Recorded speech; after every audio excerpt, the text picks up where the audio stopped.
Good morning. For the last couple of the last couple of weeks, I've been talking about how God really used me inside of the prisons, and it seems like everything was going incredibly good, and everything it was wonderful. Talked about Big Jimmy, others getting wonderfully saved, and how God used me with the parole board and all those things. But there are many dangers too. There are many dangers when you walk with God. There are many dangers, toils and snares. I have already come, said the songwriter. And during that time, there was many dangers that we come through. And this morning, I'm glad to be able to share of the goodness of God and how God brings you through some of those trials that you go through. Well, He brings you through them all, but this particular trial I'm talking about this morning was like a self-inflicted trial, if you like. In Psalm 41, it says, "Blessed is the man who considereth the poor, for the Lord will deliver him from all his troubles." And I guess it was about 1989. During that time, anyway, I was in a prison called Staten, Elmore. I was in Elmore prison, Staten prison, frankly, and Red Eagle on a permanent basis, just walking in prisons every day. Run into a lot of guys that ask a lot of favors and talk to you about the problems and the trials, and my answer is always the same: Jesus is the answer to everything. And I find in a lot of favor with guys, mainly because I was bringing goodies, stuff that they could never get, like food, chips, snacks, cookies, all kinds of things I would bring into the prison. And very often I'd bring as much as a pallet board of, I remember one time I brought over 2,000 Snickers into the local prisons, and I would give them out. And, I would give them out after service, or I would give them out during the day many times. And sometimes when it was lunch break, when it was lunch, I would stand in line and get permission from the warden and hand out all the goodies afterwards. Well, I would often bring in stuff like shampoos and things like that, toothpaste. And one particular day I was walking around the yard, and a young man, I guess he was about 21, 22, about 6'2", 6'3", good-looking young black man, came to me and he said, "Brother Pete," he wasn't a Christian at the time. He said, "I need help." And I said, "What do you need, man?" And he said, "Brother Pete, I'm just a young guy, and a lot of these guys around here are hounding me for my body. They want to mess with me, And I looked at him. Nobody'd ever mentioned that kind of stuff to me. And I just said to him, "Look, man," I said, "the best way to avoid that is get involved with the right people." I said, "Let me introduce you to a couple of guys that I know that really love God, and if you hang around with them, you'll be all right." And so I introduced him to a couple of guys that I knew. One was a song leader in the church at Staten. And for the next 3 months, he was at church with these two guys. And it was just amazing. But I want to tell you that it was also an amazing setup that I knew nothing about. He was really setting me up for something that I was totally unaware of. And it took him a long while. He was doing 100 years plus life, so he had a long time to do. And he came to me one day after about 3 months, and he said, "Brother Pete," he said, "I noticed you bring stuff in for the guys, shampoos and things like that." He said, "I've been without shampoo for a while." And he said, "I wonder if you could bring me some in." And he knew what I was going to say. So I said to him, "Well, look, man, I will, but I'll bring it in for the rest of the camp. I said, it's not long ago that I brought shampoos in." I said, "But, if the food bank have them," I said, "I'll get them and get it, and I'll bring it in to you." And so we left it at that. And a little while later, he said, any then shampoos come in?" And he did this for several weeks. And eventually I would say, "No, man, I'm sorry. None's come in yet." So one day he approached me. He said, "Brother Pete, I know I'm hounding you." He said, "But, would it be possible that my mother sent me some shampoo in via the chapel?" And I said, "Let me think about it." And I said, so I never do this, but I give him my address. And I've never done that to I hadn't done it to any prison. I give him my mailing address. And I said, "Okay, you can get your mom to send some shampoo and I'll bring it in." Several weeks passed, and he would come to me one day. He said, "Them shampoos come in." And I said, "No, son, not yet." I said, "But when he will, when it does, I'll bring it to you." Well, about a week or two later, I was preaching in Indiana, and a full gospel businessman had been away for about 3 or 4 days, and when I come back, the guy asked me again. He says, "Hey man," he says, "that stuff, my mother said she sent that stuff to your house."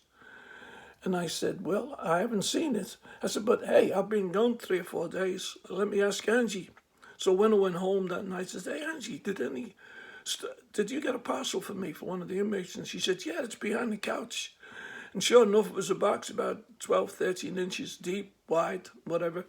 And so I picked her up and I looked inside of it, and it was a pair of boots, working boots, and 2 shampoos, new Suave shampoo, and some toothpaste. So I thought, well, I'll take that in. Well, I forgot it again the next day. Then he come and asked me again. He said, "Did that stuff come in?" And I said, "Yeah, it has, man. I forgot it today. Let me bring it in." So the next day, I walked in, just brought it through, and took it into the chapel. And he came into the chapel a little while later, and I handed it over to him. And, that was that. About 2 weeks later, I'm in Elmore prison next door, and the chaplain from Staten, Chaplain B, was a terrific chaplain, and had often warned me, be careful what you do with these guys. And his clerk, John, was the same. Just be careful, Brother Pete. All these guys, they've been in a long time. They're smart guys. They'll use you. And so I had that information, and it helped me greatly in that area. But anyway, 2 weeks later, I'm in Elmore, and the chaplain calls me. He said, "Pete," he says, "I need you to come over." And I said, "What's up?" He said, "Pete, did you bring any shampoo in a week or two ago?" And I said, "Yeah, I did." He said, "I'm afraid you're being set up, man." And I said, "What do you mean?" He said, "The warden wants to see you." He said, I think there was drugs inside that shampoo." And I said, "Oh no." Well, I went home that night, and I knew the next morning I'd faced that warden. And I knew in my heart, I couldn't say, the only thing I could say was, "Yes, sir, I did." And there was no way I could tell him any different from my own conscience. But that night, you talk about being troubled. Here I am, a young man with 3 children, my wife, in a distant land from home, and I'm in serious trouble by the looks of things. I'd taken drugs into the prison, even though I didn't know anything about it. And so I called Dr. Al for legal prayer, and we prayed, and Angie prayed. But the next morning when I went into the prison, I promise you, I put on a clean, good suit and a tie and shirt. I always did, but I looked a little bit smarter that day. I walked into prison, and I prayed, "Lord, please help me in this." And it just looked like everything I'd been doing for a long time has come to an end. And sometimes it's like that in life. But there's always one more day with God. There's always another opportunity with God. And there's always another chance to get right with God. And so, I went in to see the warden, and I was trembling. And he knew I was. And he said to me, "It's all right, Pete." It was the deputy warden. He said, "It's all right." He said, "Did you bring shampoo in last week?" And I said, "Yes, sir." He said, "Who told you to bring it in?" I said, "Warden, I bring shampoo, and I have been doing for the last couple of years, and all kinds of cookies." He said, "Do you remember who you gave the stuff to?" I said, "Yeah, I don't know his full name, but I know who he was. I can remember him." So he mentioned his name. I said, "Yeah, that's him." And he said, "Do you know what kind of shampoo it was?" And I said, "Yes, sir. It was a new Suave." And he opened up a box, and there was 2 bottles of new Suave shampoo, because there was nothing in them. They both had false bottoms in, and they were both full of cocaine. And that young inmate and his dormitory had fun for the last 10 days on that cocaine. And they wondered where it come from. But when it was over, when they'd used it all up, one of the inmates went and told the warden that I'd brought her in. And so the deputy warden looked at me and said, "Pete, it's all right." He said, "I know you wouldn't do anything," he said, "illegal. I've watched you walk, and I've watched how you handle these guys." And he said, "My only consolation is this, that the dogs didn't stop you at the door when you brought it in." And he said, "Just be careful in the future." And that was it. And he said, "Just be careful who you bring stuff into." And I said, "Okay." boy, did God deliver me. All things work to the good to them that love God and are called according to his purpose. And the purpose of God was to use me in prison to bring salvation. And it always comes to a full stop, but God was one step ahead. And I want to tell you, God is always one step ahead of the enemy.